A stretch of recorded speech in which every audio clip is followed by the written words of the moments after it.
Alors bonjour Monsieur le maire, j'aimerais vous poser quelques questions. Pour commencer, est-ce que vous avez de la famille qui a participé à la résistance ou qui a été passeur à Moussé ici? Alors, je suis d'une famille de ce village, de Moussé, autant du côté de mon père que de ma mère. Chez ma mère, la famille de ma mère était une famille de commerçants, épiciers, bouchers, enfin, etc.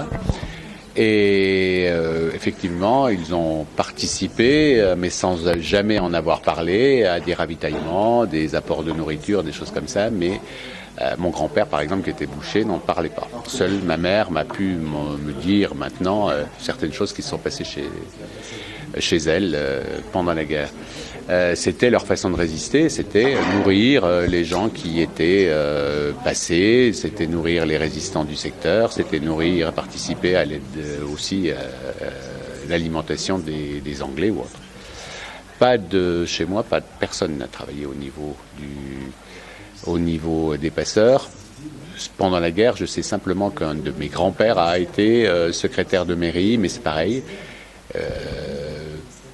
Les gens de Moussé étaient très très modestes et ne parlaient pas de leurs activités. Même en tant que voisin, en 1944, on ne savait pas que son voisin était en train de cacher un Anglais ou que son voisin était en train de nourrir quelqu'un ou que sa voisine était en train de soigner un soldat qui avait été blessé. C'est bien que dans ma famille, on m'en a jamais parlé. C'est aujourd'hui que je découvre des écrits, des choses, et que je me rends compte qu'il s'est passé plein de choses, quoi. Mais personne ne le disait. D'accord. Et vous savez pourquoi est-ce que c'était aussi secret? Pourquoi est-ce qu'on en évitait d'en parler Oui, bien sûr, on évitait d'en parler. On ne voulait surtout pas ébruiter le fait qu'on abritait quelqu'un, qu'on nourrissait quelqu'un, qu'on soignait quelqu'un pour aller au bout de cette résistance-là. Et puis arriver à vaincre nos ennemis allemands qui avaient participé, qui avaient vécu toute leur vie dans nos villages, dans nos maisons, qui avaient, juste avant de partir, pendant les débâcles, embarqué toute la nourriture qu'il y avait encore chez les Mousséens, chez les Vosgiens qui habitaient ici, quoi. Donc on avait envie d'aller au bout de son objectif. Il ne fallait pas parler pour cette raison-là, parce que son voisin pouvait peut-être ne pas être sûr et pourrait avertir les Allemands ou leurs alliés. Et quels sont vos sentiments en tant que maire de Moussé? Que pensez-vous Alors, en tant que maire de Moussé, je crois qu'on est, surtout pendant ces mois d'automne, là, toutes les semaines, sur l'organisation de cérémonies, etc.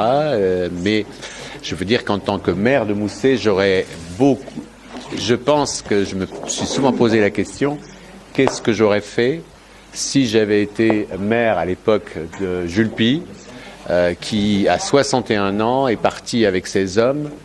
Il part avec ses hommes parce qu'il ne veut pas abandonner ses habitants.